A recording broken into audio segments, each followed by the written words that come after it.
வணக்கம் மக்களே, welcome to day 11 of consistent challenge. So ஒரு நல்ல விஷயம் என்னென்னா, இந்த வீடியோ இன்ஸ்டாகிராமில் இந்த பேஜில் என்னோட 50வது வீடியோ. நான் வேறு ஒரு பேஜும் வச்சுருக்கேன், அதில் வந்து இன்ஃபர்மேஷன் பிளாக் மாதிரி போட்டுட்ருக்கேன். பட் இந்த பேஜில் இது என்னோட 50வது வீடியோ. ஸோ நான் வந்து ஒரு 1.5-2 வருஷமாக வச்சுருப்பேன். வந்து இப்போ தான் 50வது வீடியோவே போடுறேன். ஸ்டில் 50 வீடியோ போட்டிருக்கேன் அப்படிங்கிறது பெருமையாக சொல்லிக்கலாம். பட் யூடியூப்பில் பார்த்துட்டிங்கன்னா 22 23 வீடியோ அந்த மாதிரி கணக்கில் தான் வரும். அது இந்த சேனலில் மட்டும். இது இல்லாமல் நான் வேறு ஒரு சேனல் வச்சுருக்கேன். ஸோ இதை சப்ஸ்கிரைப் பண்ணிங்கன்னா இதுவும் டெவலப் ஆகும், அதுவும் கொஞ்சம் டெவலப் ஆகும். அது இல்லாமல் இப்போ ரெகுலராக இப்போ ஒரு 11 வீடியோ கிட்டே போட்டாச்சு. ஸோ இப்போ சொல்ல பெருமையாக இருக்குது. பட் இது வந்து ஜஸ்ட் பிகினிங்கிற மாதிரி இது இருக்குது.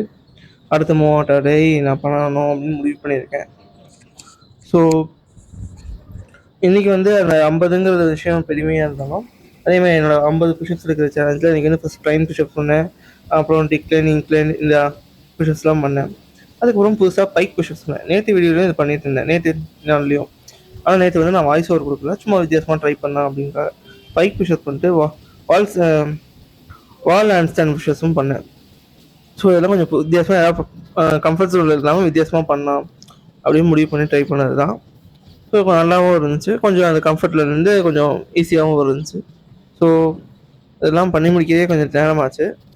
வால் ஹேண்ட் ஸ்டாண்ட் தான் வந்து கொஞ்சம் டஃப்பாக தான் இருந்துச்சு. ஃபஸ்ட்டு செகண்ட் டேவே பண்ணுறன்றதுனால ஸ்டில் மேனேஜபிளாக பண்ணி முடிச்சாச்சு. ஸோ அவ்வளோதான். டாடா பாய்.